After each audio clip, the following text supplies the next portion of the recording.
В моята история каква е истината за българското овчарско куче, трета част. След като в предаването ни гостуваха представители на различни киноложки организации, които искаха да изяснят дали породата българско овчарско куче е международно призната, към нас обърна Венелин Данчев. Това не се касае за мен, а за кучето тук. Който твърди, че породата не само не е призната, изобщо не съществува. Кучето, което виждате в студиото, се казва Балабан. Той е откъде? От Родопите. И обикновено е в каква среда? Сред овцете? Да, постоянно.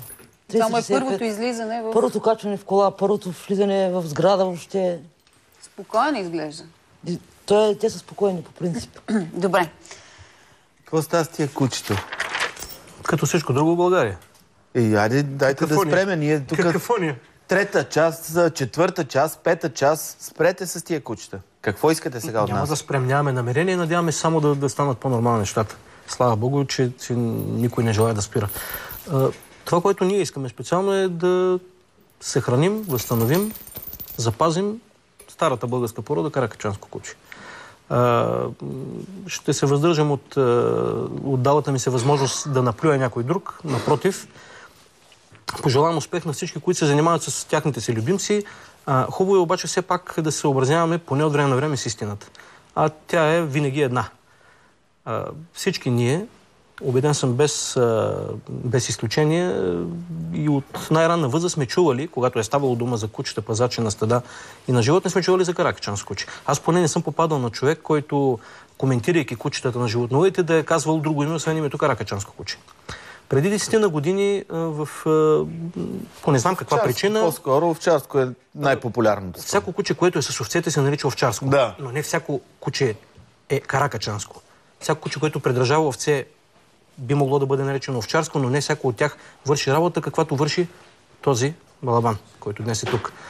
Винаги в представата на хората, а и в литературата, в източниците, с които разполагаме, каракачанското куче е било свързано точно с онези образци на овчарските кучета, които са вършили най-добрата работа на животновъдите. Какво казахте е станало преди 10 години? Преди 10 на години се появи идеята, че има порода българско овчарско куче. Нищо лошо няма в това, разбира се. В една малка скоба ще напомня веднага, че румънците и другите наши съседи се възползваха от многообразието на местните примитивни форми кучета и си направиха, разбира се, по няколко породи. Такава беше и нашата идея. Неоспорима истина е обаче факта, че единствената порода, която е известна с конкретно име, не само в България, в целия Балкански полуостров, това е каракачанското куче. Единствената порода. За да се докаже породата, какво се гледа? 6 поколения назад. Това са, значи, кръвни връзки. Зависи какви критерии трябва да бъдат изпълнявани. Това, за което ставаше дума, т.е. 8 независими кръвни линии, това се изисква част от изискванията, които има Международната федерация по кинология, която наричаме накратко FCI, и които изисквания трябва да бъдат удовлетворени, за да бъде регистрирана една порода. Ще се възползвам от случая, за да ви покажа писмото от FCI още от 1993 година, с което ние тогава, Българска федерация по кинология, изпълнявайки свое решение за регистрация на българска порода, с втора скоба ще трябва с неудоволствие да ви кажа, че България все още няма призната порода. Това, което господин Петков, доколкото си спомня миналия път, показа, ставаше дума.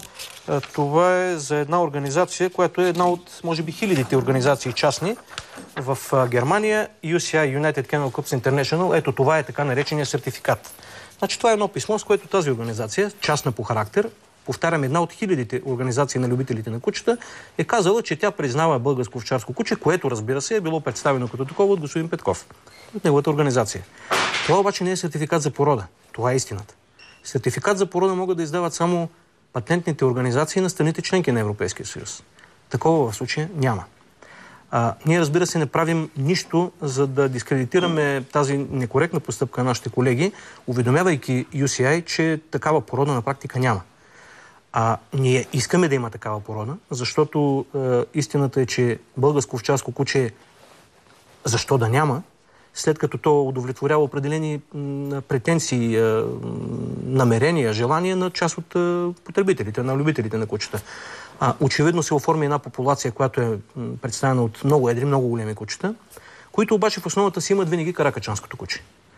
Често там участва кръвта на средноазиатска овчарка, кавказска овчарка, понякога Сан Бернар, понякога дори на неизвестни кръстоски, но се обособи популация от много големи животни и всъщност това е основният критерий на нашите колеги. Кучето да е много голямо, да е огромно по възможност и в масовите представи на кучелюбителя, нали, кучето да е с такава глава, с такива лапи или с такива крака. Моето е такова. Каракачанец обаче не е такъв. Каракачанец е куче със среден и малко над средния ръст, но за да бъде функционален, той трябва да бъде лек. И дори едрите представители, които са на горната граница на нашия стандарт, забелязани в движение ще покажат на всеки изключително леко движение, което на практика не предполага усилия. Това куче се движи изключително много. Понякога тези кучета трябва да отразяват 3 до 4 атаки на вълци, понякога на мечка.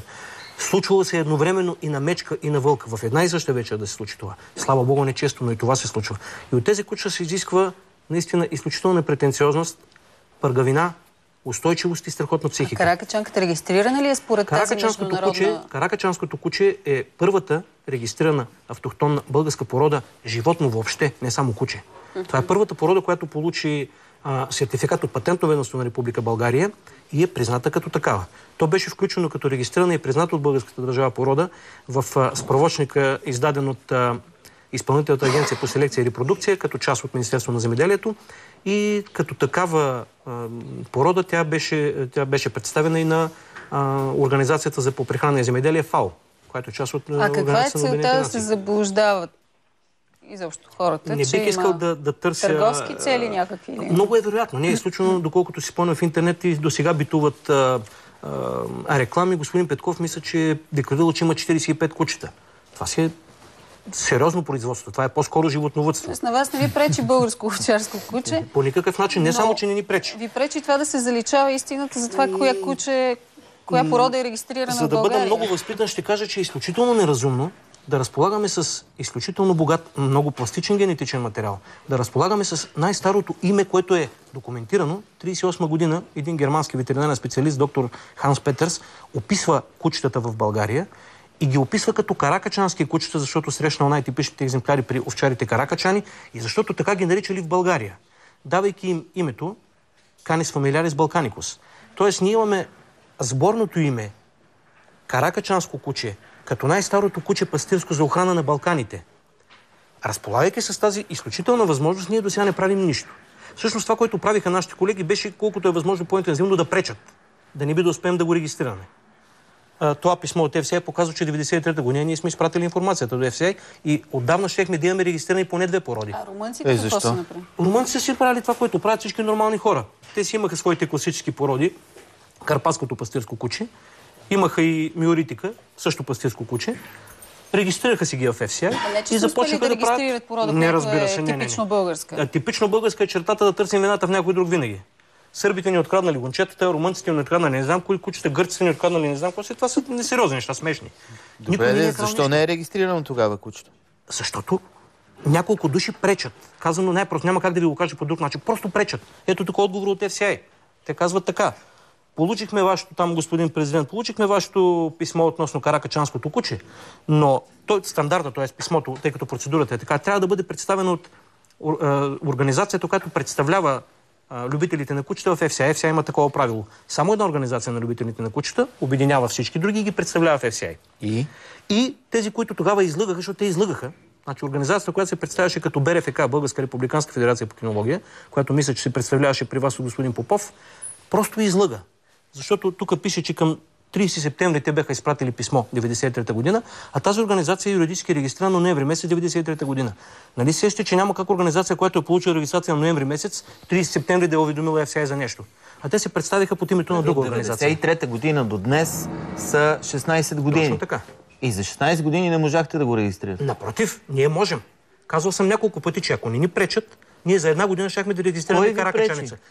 Казвам, значи в случая тази организация се олицетворява представлява от един господин. Камен Литов се казва. Професионален търговец на кучета. Този човек напукна всички правила на FCI, се занимава изключително с професионална търговия на кучета и посредничество. Този човек беше замесен в една изключителна измама с друг един юнак български. През 1996 година излъгаха Международната федерация на любителите на немски овчарки, Световния съюз за немски овчарски кучета и се представиха от името на друга организация. Същия случай, както е с БРФК. Те се представиха като БФК. Не като БРФК, защото БРФК не беше регистрирана. Ето 98 година, ви представям, това е списанието, официалното издание на FCI магазин. 98 година България фигурира като представител Българска федерация по кинология, не Българска републиканска федерация по кинология. Тъй като проблема проистича само от това. Той е твърде прост, твърде елементарен, натрупал се е във времето, но става дума за огромни, но нахални лъжи. Огромни, но нахални лъжи. Ето ги фактите. А какви пари се печелят от този бизнес? Не мога да ви кажа какви пари се печелят от този бизнес, тъй като лично аз не се занимавам с търговия на кучета. Не знам. Знам това, което съм чувал, мога да предполагам и мога да направя известна сметка. Знам само, че Международната федерация по кинология забранява професионалната търговия с кучета и по стара българска традиция нашите колеги в кавички правят точно обратното от това, което декларират пред Международната федерация. А вие какво правите? Ние се опитаме да съхраним кучетата и да ги регистрираме. Казвам още един път. Ако не ни се пречи, от тях не искахме нищо друго. Ние в годините сме пращали много писма. До тези хора им казахме, нищо не искаме от вас. Ние не искаме заплащане. Искаме само да внесете стандарта, който е изготвен и селекционната програма, защото те са изготвени както трябва и могат да бъдат защитени. И ако просто ги бяха внесли, ние още 93-та година щяхме да имаме първата порода включена. Има една процедура, тъй като си спомням, че господин Попов обясняваше за много сложните и страшни процедури, това просто не е вярно. Има определена процедура, която предполага един 10 годишен период на изчакване. Това не означава обаче, че през тези 10 години нищо не се прави. Кучета се включват в един списък на изчакване и след 10-те години породата влиза официално в FCI в списъка. Защо не сте ги съдили? Отдавна съдим ги. В момента ги съдим, да. Понеже друго не помага. Опитахме се по хиляди начини да го направим като хора, разбирайки се тук. Не става. И сега ще трябва да се излагаме да доказваме в света, че си имат работа с измамници и мошеници. Съжалявам за силните думи, но това е факт. Съдим ги в момента. Добре. Балабан обратно в Родопите сега, нали? Да. На колата обратно в Родопите. За колко овце се грижи? 240. Сам? Да. Той ги гледа? На ден прехраната му е 10 стотинки. 10 стотинки? Да. Какво е за 10 стотинки? Качамак. Качамак? Да. Само. Даже му личи. Понеже идва си от овсете, ето по мусулата си му е качамак. Да, верно е, че има качамак в мусулата. Ето това е традиционният тип на хранене от стотици години. С това се хранят тези кучета. Постоянно са работните Това е кучета основната храна. Без специални препарати, без калци, Защо го без грижи. бичиш с месо? Виждаш ли кучето какво е? Да, качамак. Аз какво да ям, ако той е да е качамак. Пръшки. Добре, Благодаря ви. благодаря.